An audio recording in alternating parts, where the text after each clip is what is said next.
प्रणाम मैं आप सब के साथ आत्म बलिदानी हिंद की चादर 9वें नानक श्री गुरु तेग बहादुर जी के जीवन फलसफे के बारे में कुछ विचार साझा करना चाहती हूँ।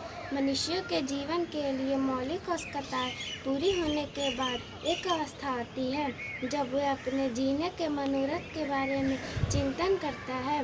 विशेष शख्सियतों के जिंदगी के प्रति नज़रिए विशेष होते हैं। उनके नज़रिए ही समय पाकर उनकी ज़िंदगी के प्रति फलसफा बनकर सामने आते हैं।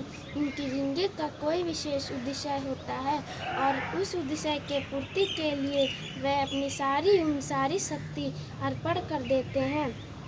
इस संबंध में श्री गुरु तेग बहादुर जी के जिंदगी के प्रति धारणा या सोच की बुनियाद तो उनके पिता श्री गुरु हरगोविंद साहिब जी की रहनुमाई में परिपक्व हो गई थी। उसी शिक्षा के कारण गुरु जी न किसी से डरने और न किसी को डराने की धारणी बने।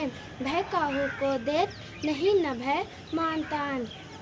गुरु जी के जिंदगी के प्रति सोच गुरु साहिब श्री गुरु ग्रंथ साहिब में दर्ज उनकी वाणी स्पष्ट हो जाती है। वह मनुष्य जीवन का मनोरथ मनुष्य पृथ्वी के साथ मिलाप मानते हैं। जब वे लिखते हैं नानक हर गुण गाय चार संगल जंजार, वे कर्मकांड की आलोचना करते हुए लिखते हैं तीर्थ व्रत अर्दान कर मन में धरे गुमान नानक नेफर जाते जियो कुचर स्नान। वह मनुष्य जीवन का प्रभु का एक दुर्लभ मौका मानते हैं। वह संसारिक दौलतों ऐसो आराम सुख आनंदों परिजने आवे इंसानों की पूजा अर्चना को निराधार समझते हैं और एक अकाल पुरुष में आस्था रखने पड़ता है। प्रभु भक्त को ही वे अपने जीवन के उद्देश्य मानते हैं। गुरुमत के अनुसार उन्हें गृहस्थ जीवन का अवलंबन किया और श्री गुरु गोविंद सिंह जी जैसी अद्वितीय शख्सियतों को जन्म दिया। गुरु जी ने मनुष्य के इतिहास में व्यक्ति के अधिकारों की लोकायत के सामने पेश किया।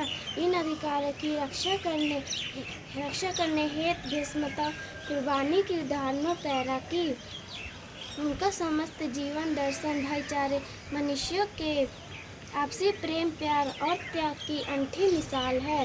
संकट आने पर भी अड़िग रहना कोई गुरु जी से सीखे। उनकी शहीदी मंजर हमारे सामने है। लोभ लालच प्रसिद्धि और गैर कुदरती गतिविधियाँ कोसों दूर थीं।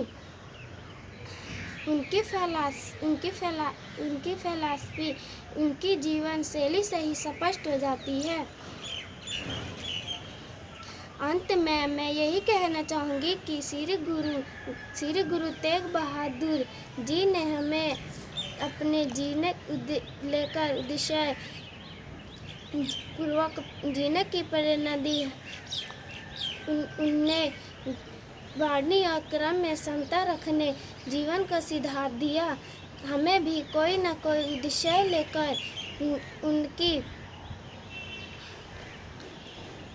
उनकी प्राप्त दृढ़ होना चाहिए।